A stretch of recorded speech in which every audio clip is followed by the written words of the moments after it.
Hello friends, welcome back to city சமையல். Daily என்னோட புது புது ரெசிபீஸ் பார்க்குற எல்லா நண்பர்களுமே மறக்காமல் சேனலை சப்ஸ்கிரைப் பண்ணிக்கோங்க. இன்றைக்கி நாம் ஒரு சிம்பிளான ரெசிபி தாங்க பார்க்க போகிறோம். ஆமாங்க, அரிசி மாவு புட்டு. வாங்க இதை எப்படி செய்யலான்னு பார்க்கலாம். தேவையான பொருட்கள்: அரிசி மாவு, சர்க்கரை, நெய், துருவிய தேங்காய். ஒரு பாத்திரத்தில் நம்ம எடுத்து வச்ச ஒரு கப் அரிசி மாவு, சிறிதளவு உப்பு, ஒரு ஸ்பூன் சுகர், ஒரு ஸ்பூன் அளவு நெய். ஸோ இதை மிக்ஸ் பண்ணுறதுக்கு நமக்கு சூடான தண்ணி எடுத்துருக்கேங்க. இது நம்ம கை வைக்கிற அளவுக்கு இருக்கும். ஸோ ரொம்ப சூடாக ஊற்ற வேண்டாம். ஸோ மாவை நல்லா மிக்ஸ் பண்ணி விட்டுக்கலாம். மிக்ஸ் பண்ணி விட்டதுக்கப்புறம் நமக்கு தேவையான அளவு தாங்க தண்ணியை கொஞ்சம் கொஞ்சமாக தான் ஆட் பண்ணி மாவை பிசைஞ்சு விடணும். ஸோ மாவு ரொம்ப தண்ணி ஆட் பண்ணி கொலக்கட்டை ரேஞ்சுக்கு ஆகிடக்கூடாது. ஸோ மாவு எப்போவுமே உதிரி உதிரியாக இருக்கணும்.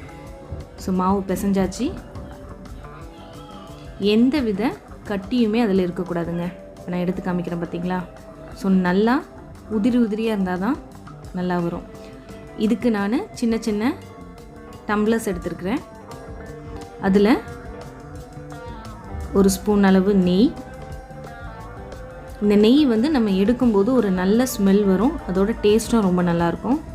நம்ம கிளறி வச்ச அந்த மாவு,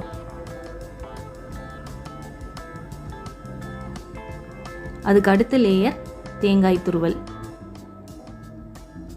ஸோ இது மாதிரி நம்ம லேயர் லேயராக மாவையும் தேங்காவையும் மாறி மாறி எடுத்துக்கணுங்க. இப்போ திரும்பவும் மேலே ஒரு ஸ்பூன் அரிசி மாவு. ஸோ அதுக்கு அடுத்த லேயர் தேங்காய் துருவல்.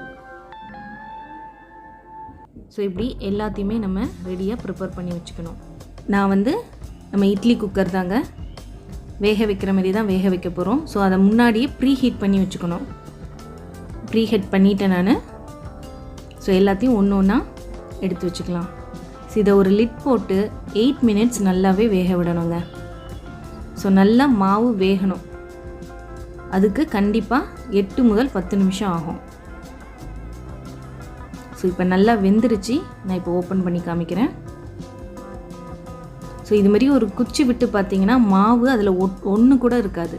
ஸோ ஒட்டிட்டு வந்துச்சுன்னா மாவு வேகலைன்னு அர்த்தங்க. ஸோ இதை ஒரு பிளேட்டுக்கு ட்ரான்ஸ்ஃபர் பண்ணிக்கலாம். ஸோ அழகாக நான் ட்ரான்ஸ்ஃபர் பண்ணியிருக்கேன். இதை மெதுவாக உங்களுக்கு ஓப்பன் பண்ணி காமிக்கிறேன். பார்த்தீங்களா எவ்வளோ அழகாக வருதுன்னு. ஸோ இதுக்கு மேலேயே நம்ம தேவையான அளவு நெய் ஊற்றிக்கலாம். ஸோ நெய் மேலே நெய் அந்த சூட்லேயே மெல்ட் ஆகுங்க. அதுக்கு மேலேயே சுகர், உங்களுக்கு தேவைப்பட்டால் நாட்டு சர்க்கரை யூஸ் பண்ணிக்கோங்க. அதுக்கு மேலே தேங்காய் துருவல். ஸோ ரொம்பவே சுவையான ஈஸியான அரிசி மாவு புட்டு ரெடி ஆயிடுச்சிங்க. கண்டிப்பாக நீங்களும் இதை வீட்டில் ட்ரை பண்ணுங்கள். இந்த வீடியோ உங்களுக்கு பிடிச்சிருந்துச்சுன்னா லைக் பண்ணுங்கள், ஷேர் பண்ணுங்கள், கமெண்ட் பண்ணுங்கள், மறக்காமல் சப்ஸ்கிரைப் பண்ணுங்கள். நன்றி, வணக்கம்.